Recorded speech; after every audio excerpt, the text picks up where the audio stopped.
The termination letter felt as cold as the glass walls of the conference room. David Henderson, my boss of 10 years at Omniplex Solutions, wouldn't meet my gaze. "Mark," he said, his voice a polished monotone, "your position has been eliminated, effective immediately." I slid a thin file across the table. "Is this about my position, David? Or is it about the doctored safety reports for Project Nightingale I flagged last week?" His eyes flickered to the file, then back to me, colder than steel. "Your line of questioning has become a liability." He pushed a cardboard box forward. "Security will escort you out."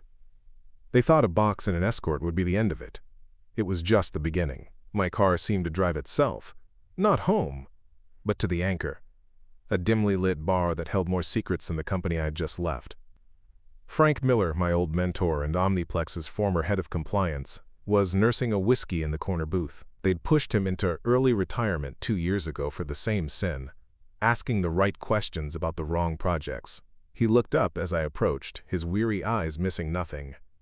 "So they finally clipped your wings," he grumbled, gesturing to the empty seat. I slid the termination letter onto the sticky table. "Project Nightingale." A grim, knowing smile crossed his face. "I warned you that bird was a vulture in disguise. They didn't just fire you, Mark. They declared war." He took a slow sip of his drink. "But you have something I never managed to get."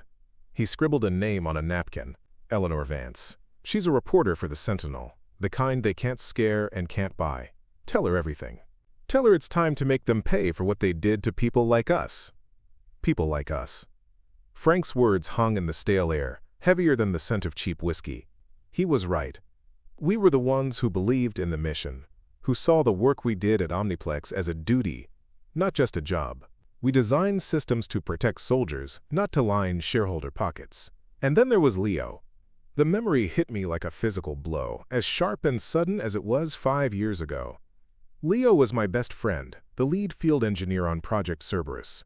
He was a force of nature, all roaring laughter and infectious confidence. He trusted the specs. He trusted me. I was the one who signed off on the integrity checks for the vehicle's new armor composite. The reports that came across my desk were flawless. Triple verified, Henderson had assured me himself. I can still see the grainy test range footage. The armored vehicle, our supposed masterpiece, hitting the simulated IED. But instead of absorbing the blast, the composite plating didn't just fail, it shattered. It turned into 1,000 pieces of high-velocity shrapnel inside the cabin. Leo never stood a chance. The official report called it a materials anomaly. A tragic, unforeseeable accident. Henderson put a hand on my shoulder at the funeral and told me not to blame myself. "These things happen, Mark," he'd said, his voice oozing practiced sympathy. "It's the cost of innovation." But it wasn't innovation. It was a lie. A few months later, a late-night data search fueled by grief and suspicion gave me the truth. I found the original raw materials analysis buried on a legacy server, a ghost in the machine they'd forgotten to delete. The supplier had flagged the composite for failing to meet minimum tensile strength requirements. Someone at Omniplex had deliberately altered that report before it ever got to my desk. They'd saved $3 million on a cheaper material. A material that cost Leo his life. That was the day the real Mark Sullivan died. And a different man took his place. A man who started asking quiet questions. I'd started small, flagging inconsistencies, documenting everything, searching for the pattern. Project Nightingale was just the latest and most blatant link in a chain of fraud that stretched back years. They hadn't fired me for asking too many questions. They'd fired me for getting too close to the answers. I stared at the name on the napkin. Danest Eleanor Vance. Frank thought they'd declared war on me. He was wrong. I had declared war on them 5 years ago, in the silent, humming dark of a server room. They just didn't know it yet. My hand closed around the napkin, the paper crinkling under the pressure. It wasn't about my job anymore. It was never just about the job. This was for Leo. The next morning, I called the number on the napkin from a payphone 2 towns over, a relic from an era before every conversation was tracked. Eleanor Vance's voice was exactly as I'd pictured, crisp, no nonsense, with an undercurrent of impatience. She listened to my vague pitch about a defense contractor with a conscience without interruption. "I get calls like this 3 times a week," she said, her tone flat. "Most are conspiracy nuts. Some are just bitter. Why are you different?" "Because I have documentation," I replied. "Internal safety audits for Project Nightingale. The doctored ones. And the originals. I can prove they knowingly approved substandard materials for a next-generation missile guidance system." A pause crackled over the line. "Georgetown. The Waterfront Park. 2-page M. Look for a woman reading a ridiculously thick Russian novel. Come alone, Mr. Sullivan." The park was a sea of anonymous faces. Eleanor was a stark island of focus, her eyes scanning the crowd long before I reached her bench. She didn't offer a handshake. "Show me." I slid a slim manila envelope onto the bench between us. It contained just one file, the original Nightingale safety report, flagged with a dozen red warnings next to the sanitized version that went to the Department of Defense. I'd kept my copy off-site for months. She examined the pages, her expression unreadable. Her eyes, sharp and intelligent, moved from the forged signatures to the falsified stress test data. "This is a good start," she said, finally looking up. "But it's one project. To build a real case, I need a pattern. Something that shows this isn't an isolated incident, but company policy. Something that connects Nightingale to other failures." She was right. To bring them down, I had to connect the rot of today to the sin that created it. I had to connect Nightingale to Cerberus. The original materials analysis for Leo's vehicle was the key, the one I'd found 5 years ago. But I'd only ever seen it on the legacy server. I'd never managed to pull a copy. That night, I made a calculated, desperate call. I reached out to Ben Carter, a data archivist at Omniplex. Ben was a quiet guy I'd mentored, someone who owed me a favor after I'd covered for a mistake that would have cost him his job. He hated the corporate culture as much as I did. "Ben, it's Mark. I need something from the old archives. Cerberus project. Raw materials analysis from the subcontractor." He was silent for a long moment. "Mark, they're watching everything. My keystrokes are logged." "It's a ghost file on a legacy server, Ben. They won't be looking for it, please. This is more important than you know." He finally agreed, his voice tight with fear. We arranged to meet the next night in the echoing emptiness of a multi-level parking garage. But when I saw the black sedan parked in his designated spot, my blood ran cold. David Henderson stepped out from the shadows, a smug, predatory smile on his face. 2 of his security goons flanked him. Ben wasn't there. He'd made his choice. "Looking for this?" Henderson dangled a USB drive. "Ben is a practical man. He understands loyalty. You, on the other hand, never learned when to stop digging." He took a step closer, his voice dropping to a venomous whisper. "You think a newspaper article can touch us? We are woven into the fabric of this country. We buried Leo in a hero's grave with full honors. We can just as easily bury you in an unmarked one." His men pinned my arms. Henderson patted me down, pulling the Nightingale file from my coat. He glanced at it, then tore it in half, letting the pieces flutter to the greasy concrete. "It's over, Mark. Go home, be a ghost. It's the only way you walk away from this." He got back in his car, and they drove away, leaving me alone in the silent garage. They thought they'd... I remained perfectly still, listening to the hum of the sedan's engine fade into the city's drone. The torn pieces of the Nightingale report lay at my feet like dead leaves. Henderson's words echoed in the concrete tomb. Be a ghost. He thought he was delivering a death sentence. He was actually giving me permission to do what I do best. He'd made the classic villain's mistake. He monologued. He assumed my entire crusade was contained in a single file folder and a cheap USB drive.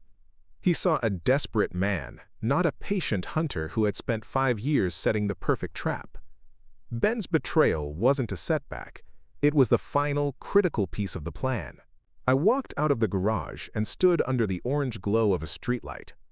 A moment later, a nondescript sedan pulled up to the curb. The passenger window glided down.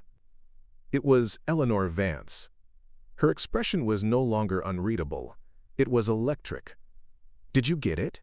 I asked, sliding into the passenger seat. She tapped a small digital recorder resting on the console. Every word. Crystal clear.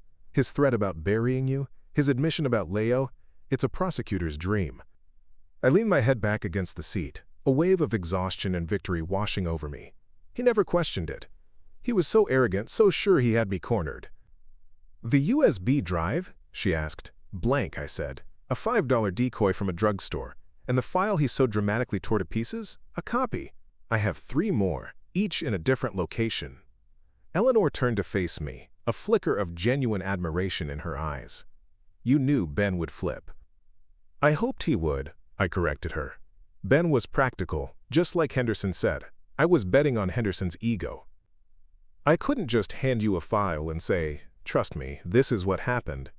I needed him to tell you himself. I needed him to connect the cover-up of Leo's death directly to his threats against me, all in one neat, recorded package.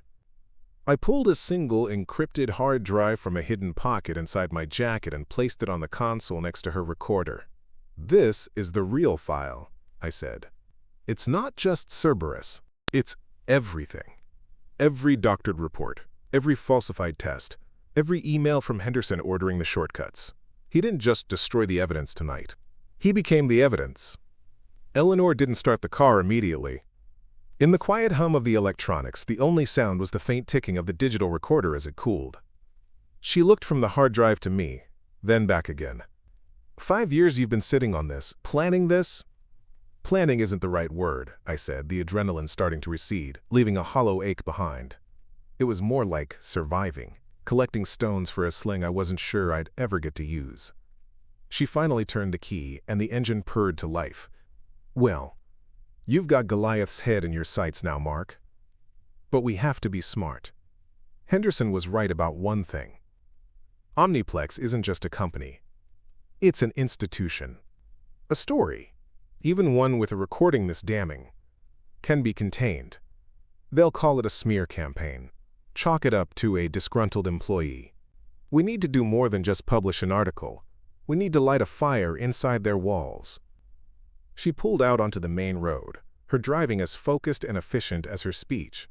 I have a source at the Department of Justice, a deputy prosecutor in the Public Integrity section. Marcus Thorne, he's one of the few people I know who's more stubborn than I am and can't be bought. We don't email this. We don't send it by courier. I deliver a copy of this drive and the recording to him personally, tonight. And the story? I asked. I write it now, she said, her knuckles white on the steering wheel. I write the entire exposé, from Project Cerberus to Nightingale, using your drive as the source and Henderson's confession as the spine. We set it up to publish in 48 hours. The moment Thorne's team is ready to move, my article goes live. The legal hammer comes down from one side, public outrage from the other. We create a pincer movement so overwhelming they won't have time to spin a narrative or shred the evidence. It was a brilliant, ruthless strategy. They wouldn't be fighting a news story. They'd be fighting a war on 2 fronts, one they never saw coming. We didn't go to the Sentinel's downtown office.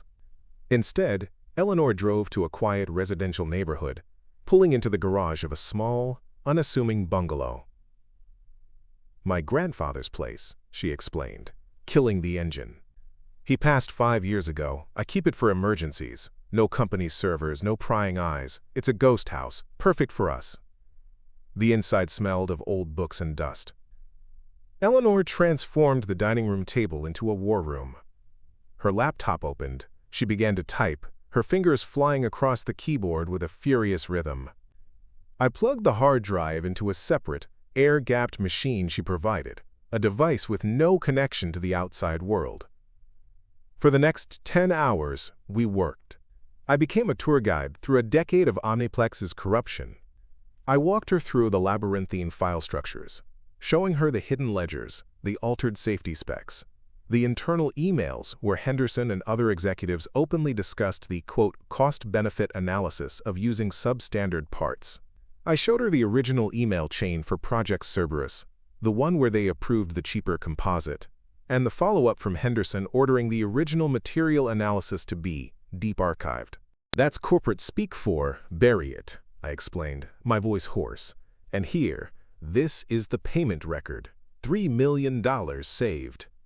I pointed to the line item on the screen, but I wasn't seeing numbers. I was seeing the twisted metal of the test vehicle. I was seeing Leo's wife at the funeral, a woman so broken she looked like a porcelain doll that had been dropped. $3 million. That was the price they'd put on my friend's life. As dawn threatened to break, painting the edges of the drawn blinds in shades of gray, Eleanor finally stopped typing. She had dark circles under her eyes, but they burned with a fierce, triumphant light. She'd synthesized 5 years of my grief and research into a razor-sharp narrative of greed and criminal negligence. "It's done," she said, her voice a low whisper. "The story is locked and loaded on the Sentinel server, set to auto-publish on my command. Now for Phase 2. She made a copy of the hard drive and the audio file onto a new, encrypted drive. She slipped it into an anti-static bag, then placed it in a simple, padded envelope.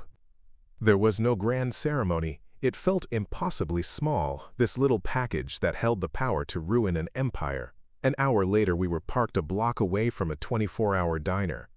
"Thorne's on his way," she said, checking her phone. "He thinks he's meeting me for an early tip on a city council bribery case. He'll walk in, grab coffee, and leave. I'll go in 10 minutes after him and leave the envelope in the booth. No contact, no conversation. He'll find it." It was a classic dead drop. The quiet, nerve-wracking reality of espionage played out over lukewarm coffee and greasy spoons. We watched as a man in a rumpled suit, looking exhausted and overworked, walked into the diner. Marcus Thorne. He fit Eleanor's description perfectly. We waited. The minutes stretched into an eternity. My heart hammered against my ribs. This was it. The point of no return. Once that envelope was on the table, the avalanche would begin. Eleanor got out of the car without a word, envelope in hand, and walked into the diner. Through the large plate glass window, I saw her slide into a booth, place the envelope on the seat, and order a coffee. A few minutes later, Thorne stood up, paid his bill, and walked out, never once looking in her direction. Eleanor waited another minute, then left the diner and got back in the car. "Done," she said, her breath fogging the cold morning air. We waited in silence. 10 minutes later, Eleanor's phone buzzed with a text message from a number she didn't recognize. It contained only a single character, a period. "That's the confirmation," she said, a slow, dangerous smile spreading across her face. "He has it. The fuse is lit." She put the car in drive and pulled away from the curb. Now we wait for the explosion. The next 36 hours were the longest of my life. We existed in the stale air of the ghost house, fueled by black coffee and the nervous energy of soldiers in a trench waiting for the whistle. I paced the worn oriental rug in the living room while Eleanor sat like a statue at the dining table, her eyes fixed on her laptop, monitoring encrypted channels for Thorne's signal. Every car that passed outside was a threat. Every creak of the old house was security at the door. I hadn't just lit a fuse, I had tied myself to the dynamite. "It's easy to get lost in the waiting," Eleanor said, not looking up from her screen. "Don't. Think about the moment it hits. Hold on to that." I stopped pacing and looked out the window through a slit in the blinds. I thought of Leo. I saw his easy grin, heard his booming laugh. I pictured Henderson's smug face in the parking garage, tearing my file in two. He called me a ghost. He had no idea how right he was. I was a phantom haunting his empire, and I was about to bring the whole rotten temple down. On the second morning, Eleanor's laptop emitted a single, sharp chime. My head snapped toward her. She met my gaze, her expression grim but resolute. "Thorne just unsealed the first warrant. It's time." She moved her cursor over a single button on her screen, a button labeled Publish. She took a breath, held it for a second, and clicked. For a moment, there was only silence. It felt anticlimactic, like throwing a rock into a canyon and hearing no echo. Then, Eleanor's phone buzzed on the table. Then, mine. Then hers again. A cascade of notifications. The rock had hit the canyon floor. She turned her laptop toward me. The Sentinel's homepage was dominated by a single, stark headline. Omniplex. A decade of deceit. Whistleblower documents reveal fraud. Cover-up in death of engineer. Below it was a picture of the Omniplex tower, and next to that, a smiling, confident photo of Leo from his company ID. Seeing his face there, in the open, felt like a vindication and a punch to the gut all at once. We turned on the television, flipping to a 24-hour news network. The story was already their lead. A financial analyst was on screen, his face aghast. Omniplex stock opened in a freefall, Jake. We're talking a 40% drop in the first 5 minutes of trading. The market is reacting to a bombshell report, allegations of systemic fraud, and a cover-up linked to the death of an employee 5 years ago. They cut to a pre-recorded statement from Omniplex's VP of Communications, a woman with iron gray hair and a face frozen in corporate denial. These are baseless, malicious allegations from a disgruntled former employee with a clear agenda. We have full confidence in our internal processes and will be cooperating with any inquiries, Eleanor scoffed. Standard playbook. Deny, deflect, discredit. They're not just discrediting me, I said, my eyes glued to the screen. They're fighting a ghost. Then, the anchor's voice cut through. We're getting breaking news. Let's go live to our correspondent in Arlington, Virginia. The screen switched to a shaky camera shot from a news helicopter. I knew the view instantly. The gleaming glass tower of Omniplex headquarters. My prison. My hunting ground. But the pristine corporate plaza below was no longer serene. It was swarming. A fleet of black sedans and SUVs, lights flashing, had blockaded the entrance. Men and women in dark blue windbreakers with 3 yellow letters emblazoned on the back FBI were pouring into the lobby carrying document boxes. The pincer had closed. The camera zoomed in on the front entrance. And there he was, David Henderson. He wasn't flanked by his usual security goons. He was flanked by 2 federal agents. His smug, predatory smile was gone, replaced by a mask of slack-jawed disbelief. His eyes, which I'd last seen filled with cold, arrogant certainty in that parking garage, were now wide with panic. They were cuffing him. Right there, on the steps of the building, he ruled like a king. Eleanor's phone rang. She answered, listened for a moment, and a slow, triumphant smile spread across her face. "My source at the DOJ," she said, hanging up. "Thorne isn't just executing a search warrant. He's executing arrest warrants. Henderson, the chief financial officer, and 3 VPs. They're charging them under the False Claims Act and adding conspiracy and obstruction of justice based on your recording." I couldn't speak. I could only watch the screen as they put Henderson into the back of a black sedan. The man who told me to be a ghost had just become one himself, swallowed by the very system he thought he owned. The doors he'd had me escorted from were now barred by federal agents. The reports he'd buried were now evidence in a federal case. I finally looked away from the television and met Eleanor's gaze. The fierce light in her eyes had softened into something resembling respect. The ghost house was silent, save for the frantic chatter of the news anchors on the muted television. On the screen, they were showing Henderson's corporate headshot next to a photo of him in handcuffs. The king in his castle, and the king in chains. "It's just the beginning," Eleanor said, her voice low, pulling me from my thoughts. "The trials, the depositions, it'll be a circus for months. They'll drag your name through the mud." "Let them," I said, and the words felt truer than anything I'd said in 5 years. "They can't hurt me anymore. The part that mattered is over." It wasn't about the stock price. It wasn't even about seeing Henderson's world crumble. It was about the image on the screen they kept flashing, Leo's smiling face. His story was no longer a lie buried in a redacted file titled Catastrophic Materials Anomaly. His name was now attached to the truth. That was the victory. I walked over to the window and pulled back the dusty curtain, letting the morning sun slice into the room. The world outside looked exactly the same, but everything had changed. I was no longer a man defined by a secret. The immense weight I'd been carrying, the suffocating burden of that buried report, was finally gone. I could breathe. I pulled out my phone, my thumb hovering over a name I hadn't dared to contact since the funeral. Sarah, Leo's widow. I owed her this. Not an article or a news report, but a conversation. The final piece of the puzzle. Eleanor watched me, understanding dawning on her face. She simply nodded. I hit the call button. It rang twice before she picked up, her voice cautious and unfamiliar after so many years. "Hello?" "Sarah," I said, my own voice cracking slightly. "It's Mark Sullivan. I know it's been a long time." There was a pause, filled with the static of years of silence and unanswered questions. "Mark? I'm watching the news." "I know," I said, looking out at the quiet, sunlit street. "That's why I'm calling. I have something to tell you, something you deserved to know 5 years ago. It's about Leo. It's about the truth."